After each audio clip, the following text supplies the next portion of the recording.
टंडोलयार में एहसासी किफ़ायत सेंटर तहत मुस्तक माण्हुनि में रक़म विराइण जो सिलसिलो जारी आहे, जॾहिं त हिन वक़्त ताईं एहसासी किफ़ायत सेंटर ते 52,000 मुस्तकीन में रक़म तक़सीम कई वई आहे, जॾहिं त बंदि पियल सेंटर पिणु खोलिया विया।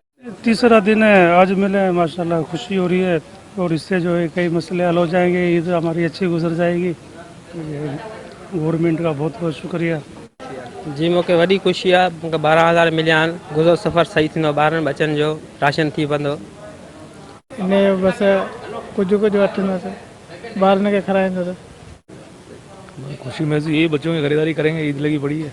उन मौक़े ते फ्रेंचाइज़र जो चवणु आहे त मुस्तक माण्हुनि खे इंतज़ामिया जे सहकार सां रक़म जी मुंतक़िली जो सिलसिलो जारी था। अब जैसे आप यहाँ देख रहे हो बिल्कुल रश ख़त्म हो गया है, तो रश ख़त्म होने की वजह है कि मर्दों के आए एक दफ़ा ही हैं, पैसे एक दफ़ा आए हैं वो उनको मिल रहे हैं, तो वो जा रहे, नहीं आ रहे तो उनको क्लियर करें कि आपके नहीं आ रहे, तो वो वापस चले जाते हैं। लेकिन लेडीज़ में ये मसला ज़्यादा है, इस वजह से लेडीज़ का रश ज़्यादा दिख रहा है, लेकिन उनमें से कम औरतें हैं जिनके पैसे निकलेंगे।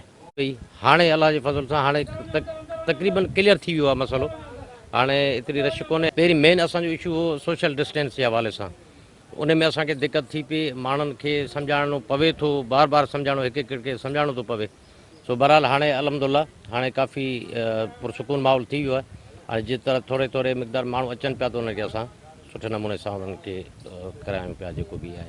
पासे सिंध जे गवर्नर इमरान इस्माइल जी टंडोलयार आमद ऐं अमकानी तौरु सेंटरनि जे दौरे सबबि सेंटरनि ते सफ़ाई जा पिणु ख़ुसूसी इंतज़ाम कया विया आहिनि। कैमरा में जान मोहम्मद समीजो सां गॾु नसीर नोड़ियो, सिंध TV न्यूज़ टंडोला।